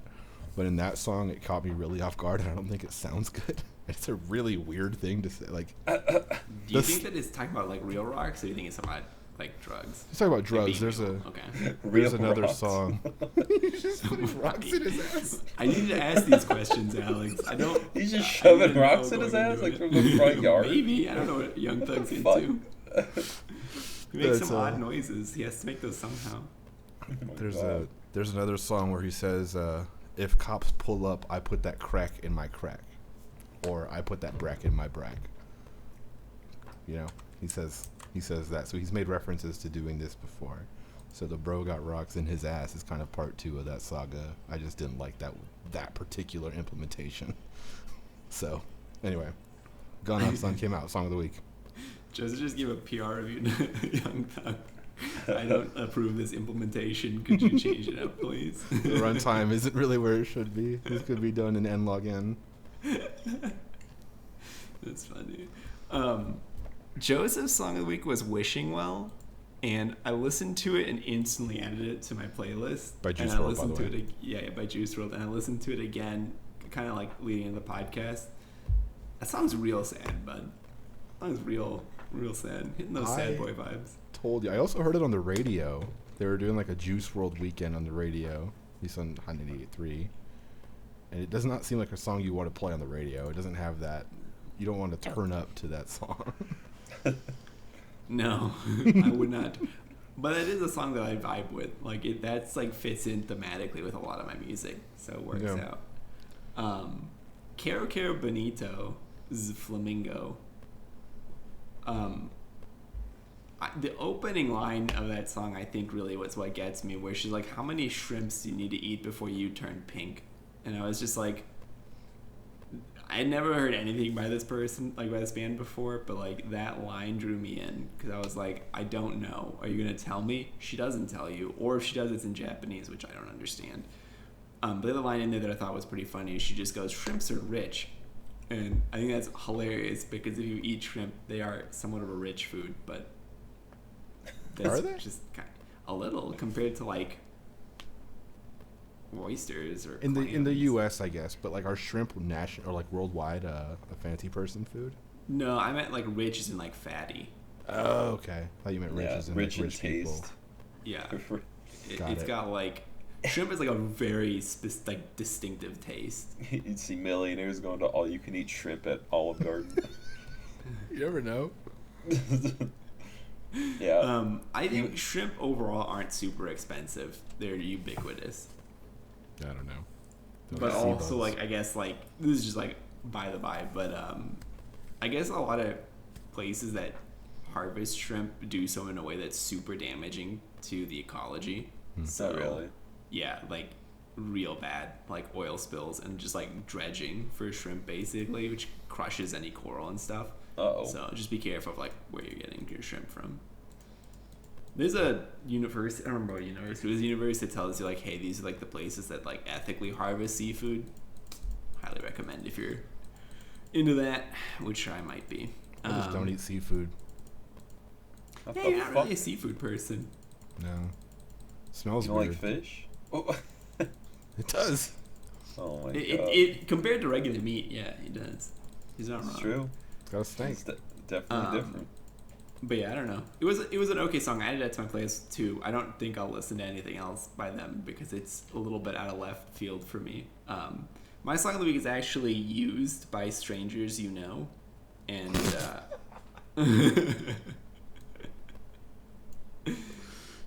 Sorry, getting used by strangers, you know, is What the fuck? I don't know. It's just listen to it and tell me what you think. I don't know if you'll like it. I think that there's gonna be like a part that you'll like, but I'm not sure if you will Okay. or not. And then the runner-up is Young by Cosmos and Creatures, or in Creature, singular. That one's way more regular to what it's just indie pop lady singer, I think. So there you go. nice. Yes. Very cool. Well, that's it for songs of the week, right? Yeah. Indie pop from Yazeed. Indie pop from Yazeed, as is tradition. That's the running theme. I do have a rapid fire question. I might have two if I remember the other one. Okay. Is this for Alex, for us, for me? For both of you. Okay. So, before I start, both of you have seen the movie Zootopia, correct? Yes. Yeah. Okay. If you lived in a city similar to Zootopia, with like the different like biomes in it, which biome would you want to live in? You mean like the predator and prey thing, or something? No, like the rainforest section, the Oh. desert section, like the regular city section. I want to be on the carrot farm. It's like a simple life, you know. That wasn't part of the city. No, but it's in. It It's is in outside, the world. but that's okay. You can pick that. Oh, it has to be in Zootopia. No, you can. It doesn't have to be in Zootopia. I don't want to be in We don't- Zootopia. You don't want to? No. No, it's like the big city. The whole thing Yeah. is it's like overwhelming and stressful. I want to be the dude that wears overalls. You want to be Farmer John? Yeah, carrot farmer guy. Yeah. You know Johnson what? That's tractor. super consistent with your decisions. So I respect. Yeah, I'm not trying to try. Yeah, I think that's in character. I'm not trying Alex? to try. I don't know. Wherever the turtles stay. I don't remember the movie that much. The turtles. We're There are no turtles. turtles in Zootopia. There's only mammals. I was as just far as thinking I I know. want to be a turtle. That's it. No, You mean the don't get- rainforest? It's not like you become a furry, Alex. You stay Whoa, regular whoa, whoa, Alex. whoa. You just. What do you live in mean this life. become? But no. Okay, fine. Definitely not the fucking jungle. That place seems terrifying. Is there like an ocean biome? I'm just thinking of Minecraft There has to biomes be. at this There point. has to be like an ocean biome. Yeah, I think somewhere tropical, but that isn't a jungle. Like a beach biome. Yeah, if there's one of those, I dig that. See, there's complexity in your answer. I can just say carrot farm, and you know exactly what I You're mean. fucking. I do. Yeah, I knew. You're a it anyway, hick. but I You're a didn't fucking care. hillbilly living in the middle of nowhere. I think I would bounce around. The only one I know for sure I wouldn't want is the desert one because I don't. The one no, where you it's- actually live. Yeah, that one's the definite no go for me. That's understandable. Well, like in the opening scene where she's going through it, it's basically like just a giant sand dune desert. Like, here at least there's like brush and mountains and stuff. Like, god dang. True. We built air conditioning and stuff. We did. We conquered nature. I have an argument about this in winter. Why winter's my favorite season, but that'll come up later, I'm sure. There's no argument there. It's 100% correct. It's the best season. It's just comfy. That's it. End sentence. No, my argument is that winter is proof that we beat nature. Oh, because the cold kills people. Yeah, because like traditional cold has been our main enemy, but we won because we invented jackets. Yeah. So like, what about the city of Phoenix? Phoenix? I feel like that's an affront to nature. What is? The city of Phoenix. Oh, the fact that we decided that we could live there. Yeah. Like as a people. But we did. King of the Hill said something like about it. City's affront to God. It's like our arrogance to God or something like that, I think is what the mom says. Something like that. Oh my god, the other one was actually like a pretty good question about video games, and I don't remember what it was. Was it what makes a game good, which is something that we've been wanting to talk about forever? It is something we've really wanted to talk about for a long time. No, it wasn't that. It was something like kind of specific that could be answered kind of quickly. It came up when we were talking about Destroy All Humans. Game they want you to or game that you want to remake. Game that you don't want to remake. Game that you do want to remake. That's an interesting rapid fire question. It wasn't mine, but I will. I'm just trying to see what into the mind of Yazeed. I don't even know if I have an answer for that either. Oh, I do. Donkey Kong 64. Why would you want to remake that game, Alex? I just want it. I want to see like, HD like Donkey Kong. Yeah, like 8K Donkey Kong, but you have to do the same thing. That sounds hot as fuck. I'd do it. I would hate every minute, but at least Donkey Kong looks sick. Oh, okay, I remember. Did you guys watch Donkey did an E3 review thing? Yeah. Okay, which game were you most excited for? There we go, that's what it was. None of them. None of them. Yeah. Oh, to be honest, Chief, that shit sucked. Like every game that appeared. Not really sucked. I don't know. I don't really care about Cyberpunk. I mean, I'm just gonna wait till it comes out. Getting hyped for a game is like not something I do anymore. I truly haven't been excited for a game on the level that I used to be in at least 5 years. Yeah, Persona 5 was the last one for me. There's still been nothing since then. There was an E3 probably 7 or 8 years ago. Longer, definitely, now that I think about it. Where me and Alex called on the phone to talk over the E3 where they announced Crackdown 2. Yeah, bro, that shit was sick. That was like one of my favorite things ever. Just talking to Alex on the phone for like an hour and a half. Just getting hyped for every single fucking thing they showed. And that game fucking sucked. Yeah, Crackdown 2 ended up being trash. Well, yeah, kind of trash. But the hype for it was something else. Like being 11 years old, 12 years old, and just seeing new games coming out is exciting. And I tried to feel that again watching stuff these days. But it's like I have the stream up while I'm working, and I'm just like, oh, cool, they're doing that. They're making Crash Bandicoot 4, like awesome. But I don't care the way I used to. Yeah, I don't know. I can't really think of anything I want. It's all kind of ass. I actually know there is one thing I'd be hyped for. And it actually is coming out. It's the Resident Evil 4 remake that they're gonna make in the new engine. I didn't know they were doing that. Yeah, although the voice actor for Leon died recently this year, so I don't know how that'll affect everything. Rip to a real one. Yeah. But what about you, Yazeed? Besides Cyberpunk, is there anything that like really grabs your attention? He goes through it like super fast, and I didn't catch like half the titles, but some of them looked funny. There's like the one where you're like in a car. And it's like a smashy, like a destruction derby. Where they're running like really weird. Yeah, like that looks like super fun to play with friends. I could totally like get into that. Yeah. Like just to chill and be like, hey, you want to hang out and like talk and just play a stupid game? Like, yeah, sure. But there's so many of those. Like, do I need to buy a new game? Like, we could play anything. We can play Sea of Thieves. We could play Fusion Frenzy. games that you don't have to care about, and Fusion friends. you're there to hang out with each other. It's like you don't even need a game for that. If the That's draw of the true. game is the people you're playing with, like you don't need the game. That is true. Not to shit on this that's particular fair. game, but No, I mean, that's fine. Like I was saying, like really, like Cyberpunk was the only game I've been excited for recently. Like, yeah.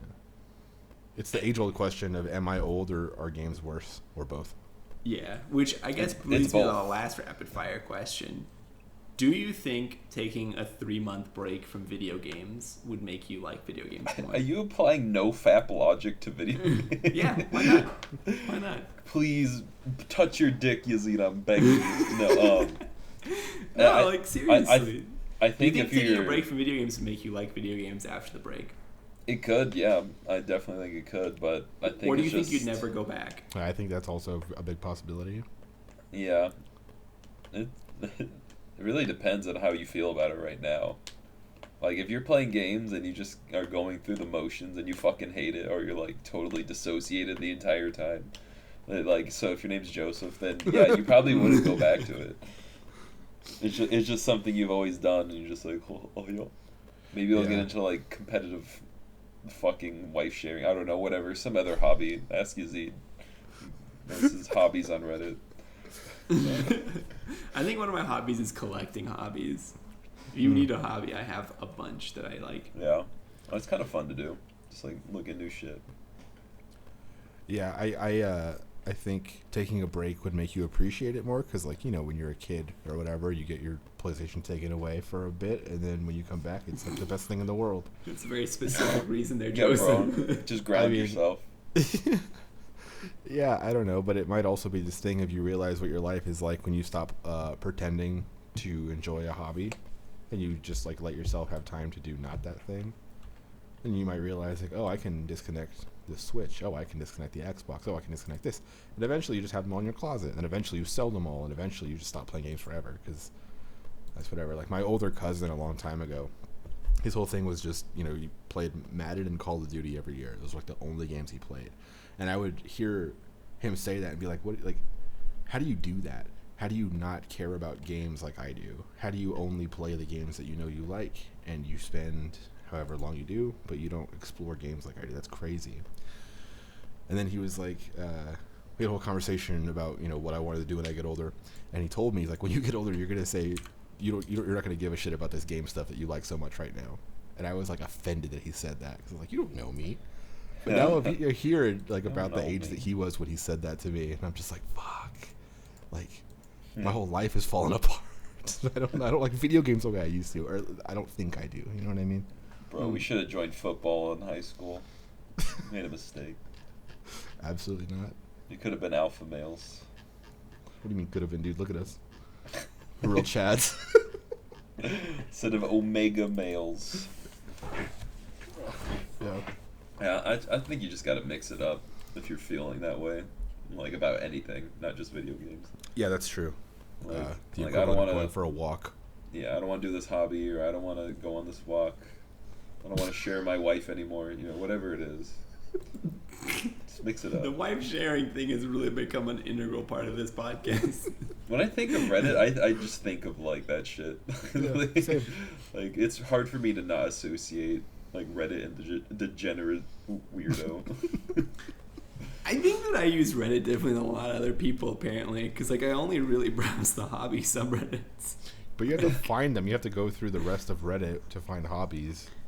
They're like, it's really not that hard. They're kind of connected. It's like the rock climbing subreddit has like a small subsect of people who rock climb but also hike, and there's a small subsect of those people who also surf. And it's like if you just kind of like trail down like that, you'll eventually like find all the hobbies.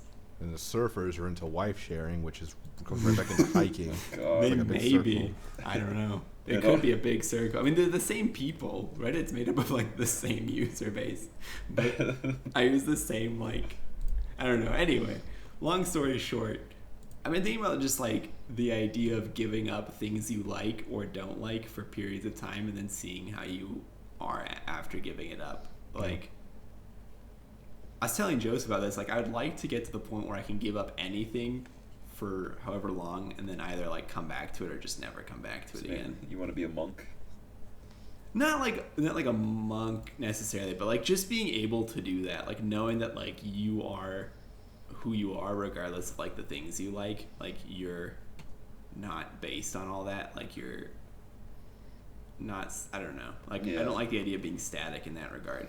So like one of the things I was thinking about was like, what if I didn't listen to my playlist anymore and I went out specifically to like listen to music that I didn't listen to normally, and that's all I listened to for like a month, and just see if like when I came back to my music I liked it more, or like I missed it, or if the new music I felt connected to now, so I don't go back to my old stuff. Sounds like finding yourself in a way, taking away things that you think make you and seeing if they affect you. Yeah, I like that breakdown, like the atomic level of like what is Yazeed. That's what I'm here for. You know, I'll tell you the theoretical, hypothetical proof. I'll break it down for you. You know, Mr. Science over here. I got the whiteboard. Thank you. I think next episode, my rapid fire question would be like, what 3 words describe you best? And we'll go from there. Too much cheese. That's the only thing that I Toots. can think of. Too much cheese, comma, toots. And that's it. That's me. Also, I've been thinking a lot this entire episode about what we were talking about earlier, about how one character was wearing a skirt and then now she's not.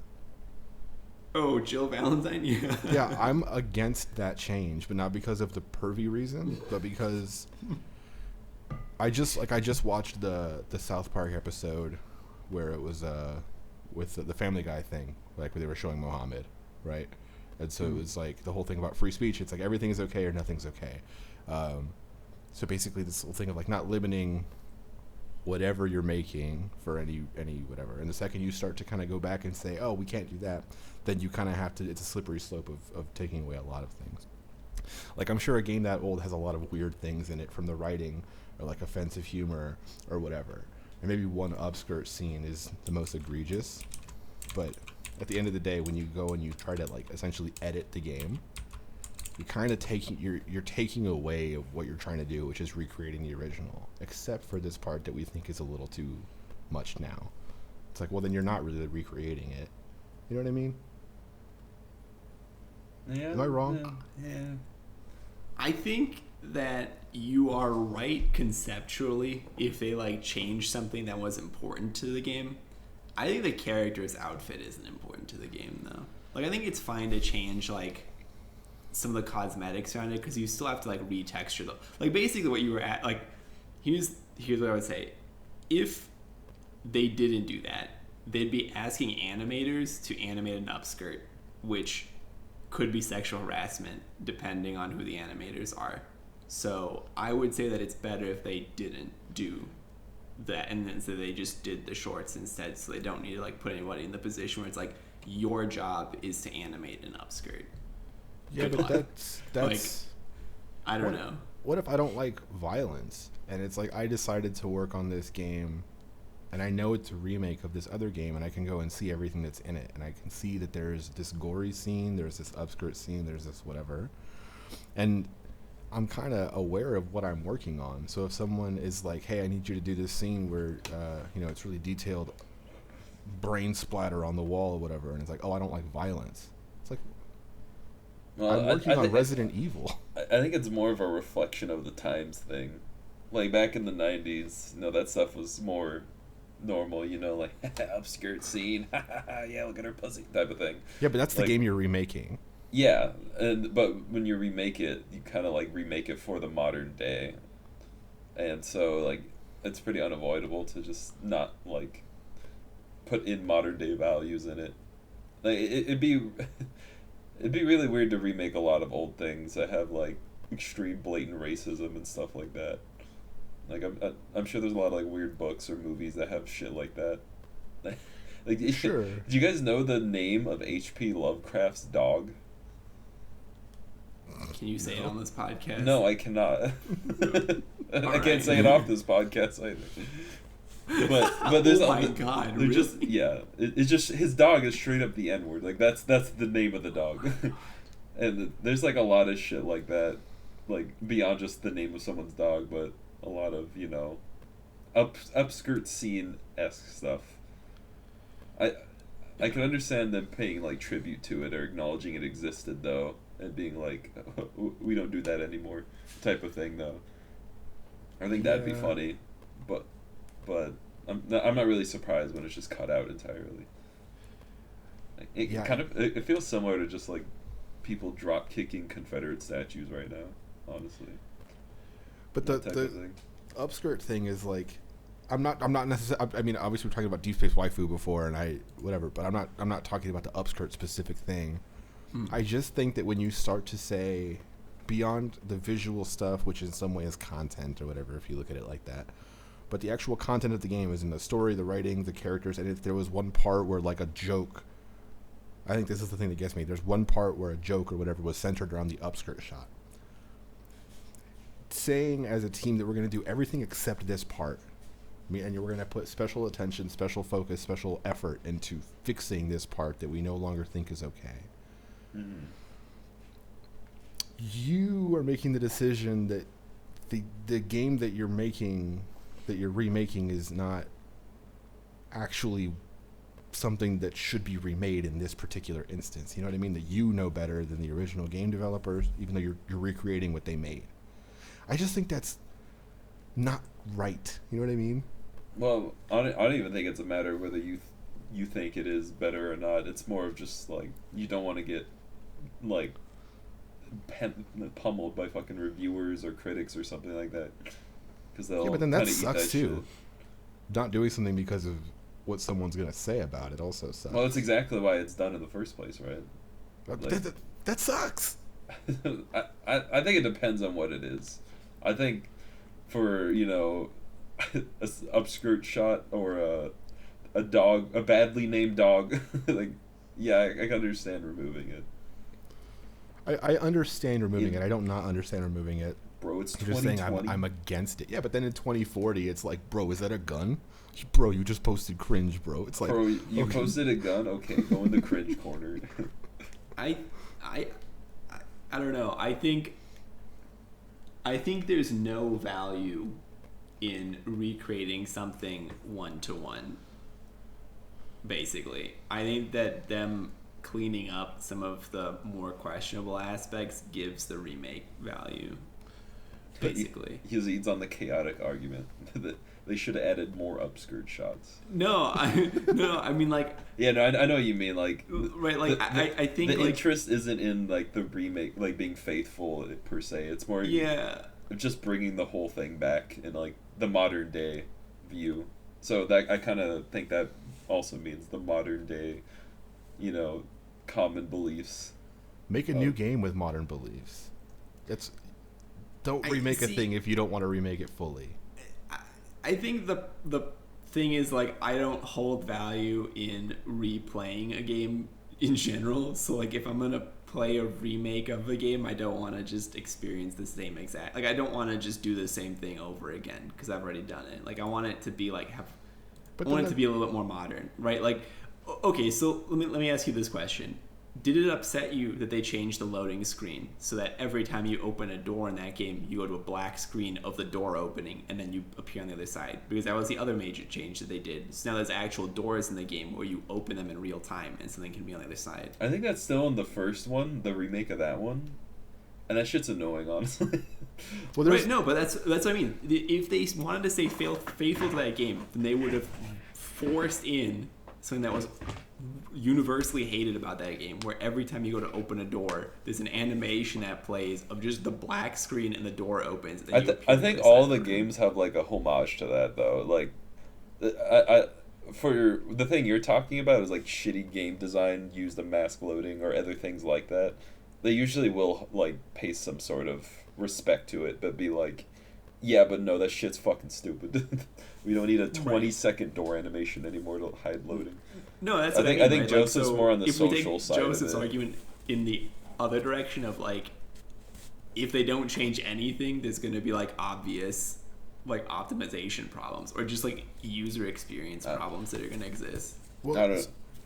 I look at it very case by thing by thing. I think you guys are being very like idealistic about it. and Well, not idealistic in being like ideals. I guess it always is a case by case basis. Obviously, if you're gonna remake a game, you're doing a lot of different things to it. Otherwise, why not just play the original game? The original game has 12 polygons on the screen. It's because the PlayStation 1 couldn't render more. The original game had bad voice acting because the original voice acting team fucking sucked. There are limitations that caused the original game to be what it was, but it was all kind of limitations of an original vision that was created. I wanted to make this game, and it became this, and it was limited by these things.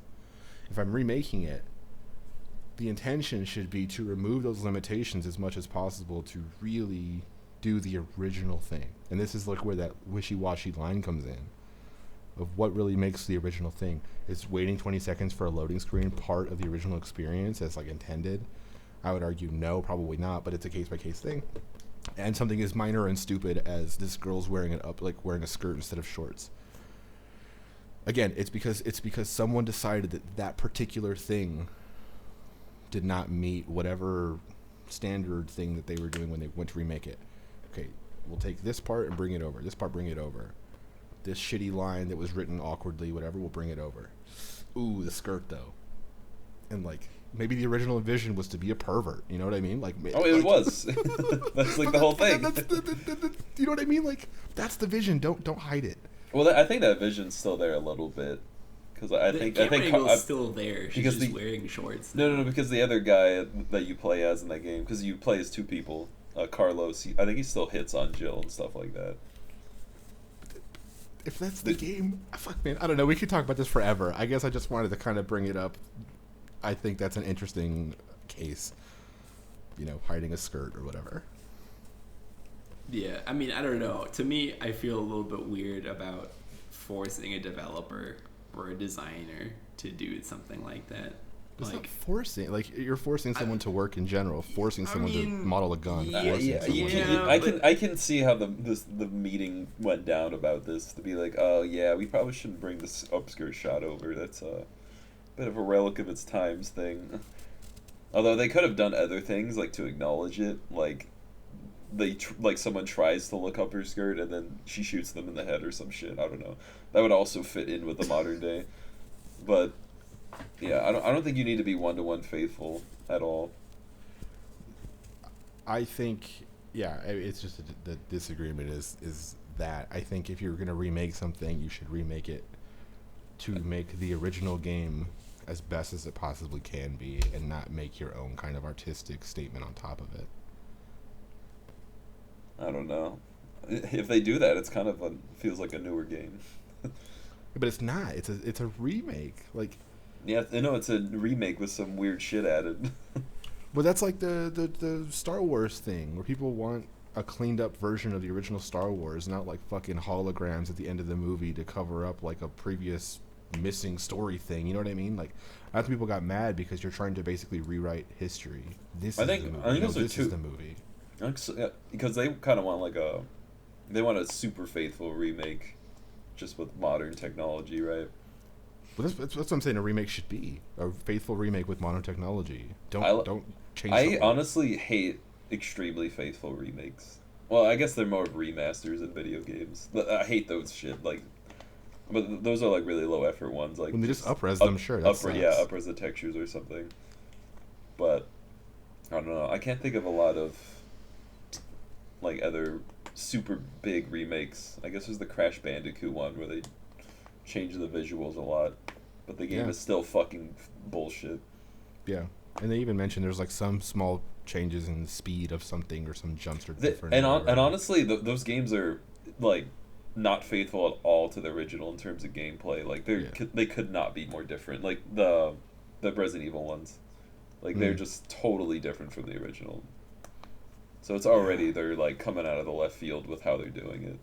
Yeah, I mean even the doors change alone changes the flow of that game. Whereas before you just open a door, now you have to like swing on the other side of this door because it happens like in real time. Like that's a pretty major change. Like that's not just an optimization change; it's also like a game flow change. Yeah. I don't know. I think you have to look at it like case by case, and I think you also need to like if your argument is a remake should be 1-to-1, then I don't know, because that just seems like a money grab to me almost, of like, hey, we upped the textures and we got new voice actors, pay us money again, please. All I'm saying is protect upskirts at all costs. I'm calling the cops. This is the deep space waifu talking. This man's just a coom. We're just arguing with a coomer here. Wait. Who wins, the coomer or the nofap?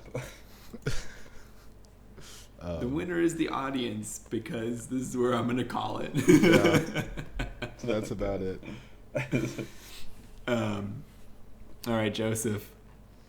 Please. Am I closing this? I would like.